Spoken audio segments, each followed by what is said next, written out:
un thème choisi municipentalement parlant. Comme nous organisions cette année la commémoration de la signature de la Convention des droits de l'enfant, nous avons décidé d'utiliser l'eau avec le gros symbole que l'eau véhicule, c'est-à-dire la vie en fait, les cultures, enfin tout ce que l'eau peut apporter, et donc nous avons décliné l'eau dans tous ses états, ce qui fait que toutes les villes amies des enfants qui sont autour de cette place proposent une démonstration ludique de l'eau dans une forme ou dans une autre, à voir par les enfants. Il y a des démonstrations, il y a des choses très intéressantes, et j'espère que tous les enfants vont faire le tour des stands. En fait, on a installé au Mali un château d'eau à Anderaboukan au Mali, pour qu'il y ait des robinets. Donc on en a installé 14. Les bornes fontaines sont protégées par des cadenas. Il faut payer pour avoir l'eau car l'eau est très recherchée dans ce pays. Oui, on a organisé plus de 3 quiz. 2 qui concernent à retrouver qui a fait cette chanson. Donc il y a 4 chansons, 4 chanteurs qui ont fait la chanson. Il faut retrouver. Ensuite il y a un mini quiz sur l'eau avec 6 questions.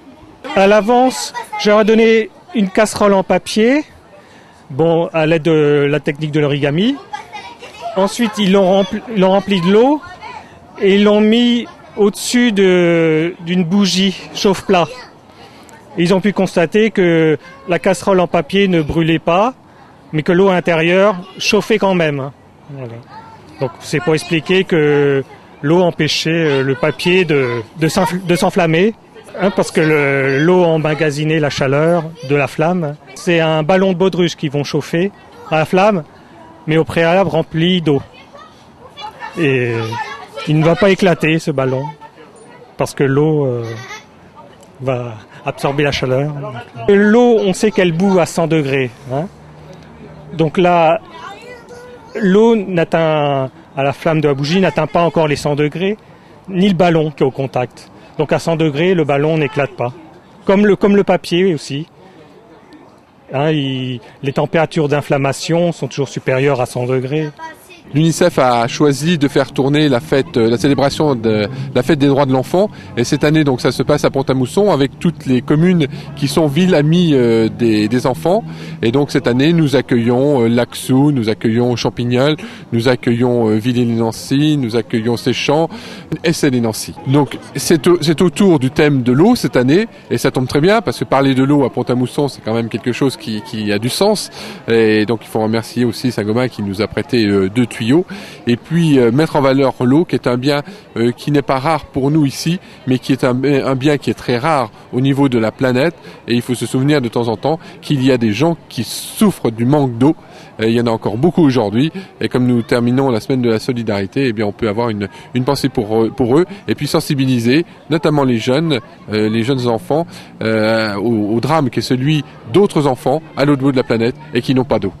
En fait, avec Patrick, on a créé un conte sur une goutte d'eau, tout son parcours qu'elle a fait dans la vie depuis son nuage. Les budgets importants qui y sont consacrés attestent de l'importance pour les maires d'appliquer les mesures phares de la CID aux côtés de l'éducation nationale et des associations. Les maires sont très attachés au maintien de l'école publique dans leur territoire, signe de vitalité et de dynamisme du territoire. De manière générale, la réduction des inégalités entre les différentes composantes de la population, notamment à l'égard des enfants et des jeunes, représente un objectif majeur pour les communes. Un bateau avec un moteur écologique et élastique et qui va naviguer dans 5 minutes.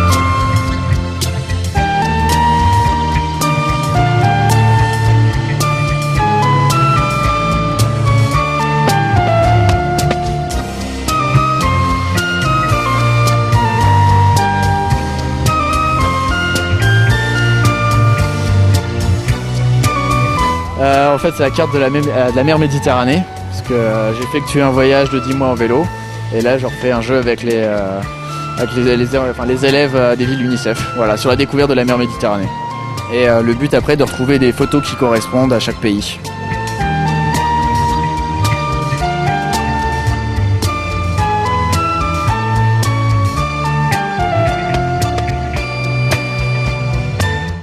Alors la collaboration c'est avec la ville de Villers-et-Nancy et l'idée c'était de montrer que l'eau pouvait servir aussi à produire de l'énergie électrique.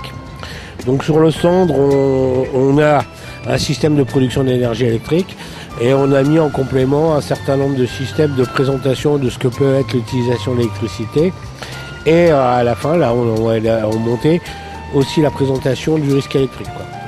L'eau peut être bénéfique pour de la production d'énergie électrique, mais elle peut aussi être dangereuse dans le cadre de la production et de l'utilisation de l'énergie électrique. C'est un peu les deux créneaux qu'on souhaite développer aujourd'hui. C'est de dire qu'en gros, on peut se servir de l'eau pour produire, mais ça peut être dangereux, c'est assez incompatible avec l'électricité. Alors, ce qu'on ne maîtrise pas, c'est les gens dans leur salle de bain qui prennent le sèche-cheveux et en même temps qui se lavent les dents. Voilà. C'est ça qu'on ne maîtrise pas. Mais en termes de production et de distribution, on maîtrise complètement. Professionnellement, on est bon, mais non, il faut sensibiliser les gens pour leur expliquer les dangers. C'est tout.